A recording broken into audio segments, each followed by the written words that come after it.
Okay, I'm back working on my DUROMAX 13,000 HP EX something with other generator, and I just want to show you what I'm doing here.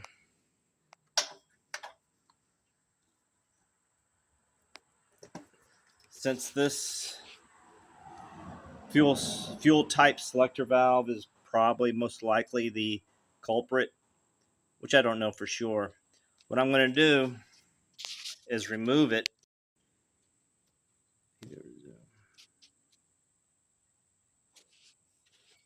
I'm going to remove it. Basically, this leads to the carburetor right here, and this device, which I imagine is some sort of pressure regulator, that's the input side. So what I'm going to do is undo this and just reach over and hook it directly to there, bypassing this. I'm going to do the same with the gasoline valve, excuse me, gasoline line. I'm going to do that. Now, I just came up with an idea. You're going to have to manually shut one type of fuel off while you open the other type of fuel, so you don't cause a gasoline and propane getting into this carburetor and causing havoc. I don't know what would happen. Probably backfire, just like what was happening. But I'm going to stick an inline valve here. I'm going to get some fittings, and there's going to be a gas valve here, so that's going to be off. And that gasoline valve right there for the gasoline will be shut off or on, depending on what type of gas you're going to do. Now, this is not going to jive well with somebody off the street that doesn't know what they're doing.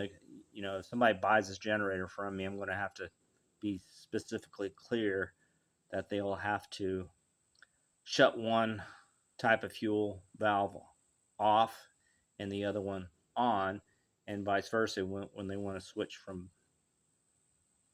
one to the other. So that's that. I'm going to pause this, and hopefully I'll have this bypass, the fuel selector valve off when we come back. Just to tell you, it's easy. It's just 4 8mm bolts, nuts. I think it was 8. Pretty sure it was 8 or 6. Maybe it was 6. Let me see. Oh. I'll let you know later. But anyway, I'm just going to take those off, those 4 bolts off, and remove the valve, and we'll take a closer look at it. I guess there's 3 of those 8mm nuts on there, but we have to take this off too. I was pulling on it, it wouldn't pull, so we just gotta take the screw off and pull this knob off. There. Put that in my soup can. Okay. Now we should be able to remove it.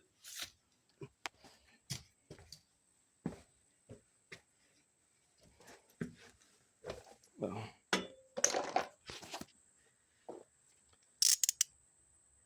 it's actually 7mm. Strange. 7mm is working. 6 was too small, remember now. So 7mm for these nuts that were on here.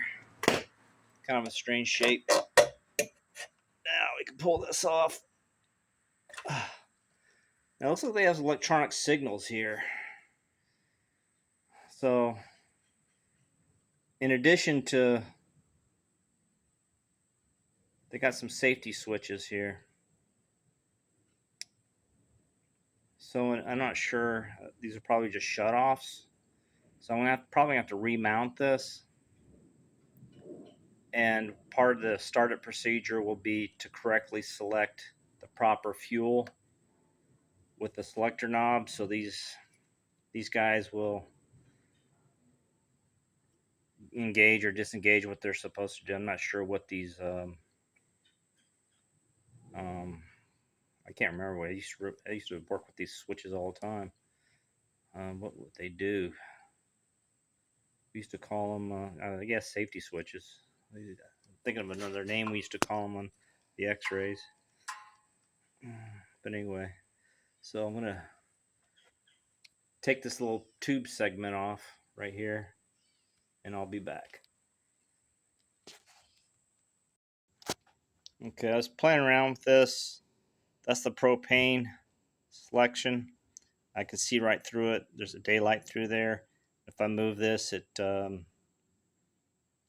goes dark, which basically means that we're probably in storage or gasoline. But there's a bunch of gaskets in there and stuff that maybe could be leaking. Not sure what's going on with this. It may not even be the problem, but I'll definitely eliminate this. But I'm going to have to remount this and keep this these safety switches coordinated for whatever fuel I'm using. I'll have to trace this on the wiring diagram, see what they actually do. It may be, let's see, it may not allow it to start, ignite, but I don't know why there would be two of them. There's a gasoline selection, a propane selection, and a storage selection. So I don't know if these are dual or this is gasoline. I don't know. I got a phone call.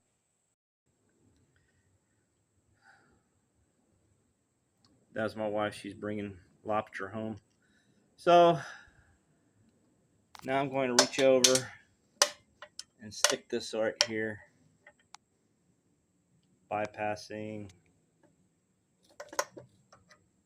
Somehow zoomed up.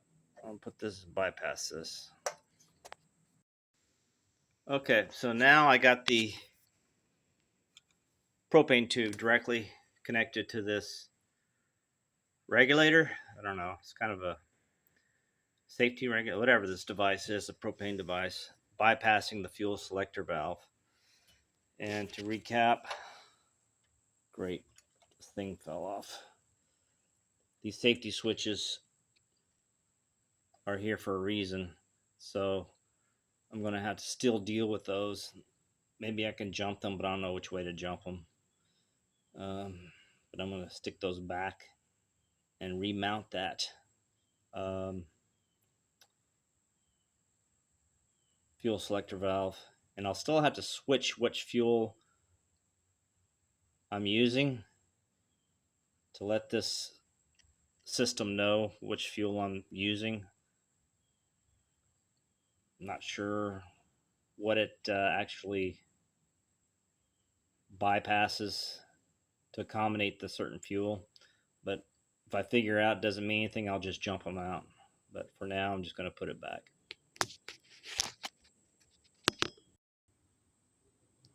Okay, so I got this remounted. I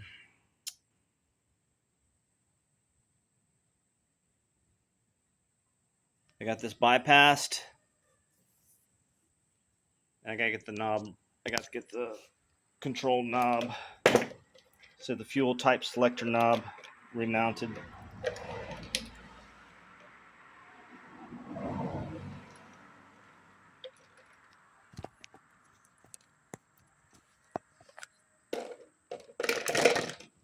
I'll need that screwdriver.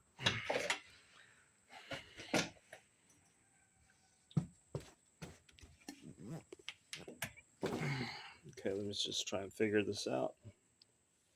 See if. Okay, so with those little safety switches in there, I'm still, if I'm going to use gasoline, I'm going to have to shut this inline valve off and turn that gasoline valve on and so forth. I guess the storage, maybe the storage activates them so it won't start. So those switches may not do anything, but no big deal. Just got to stick this guy back in, screw him in there.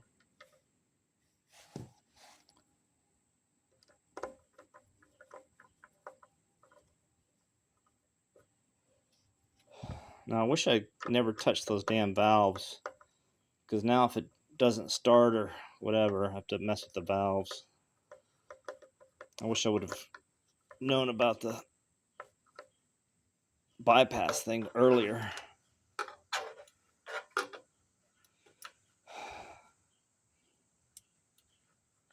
Okay, so that does not select anything plumbing wise. It only tells these safety switches to do what they're supposed to do. And I'm going to put the gas tank back on now. Okay, I got the tank back on. I got this routed properly. I had to undo this, but basically what I'm going to do is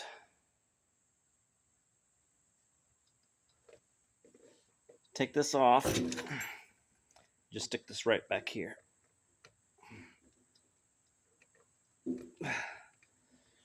So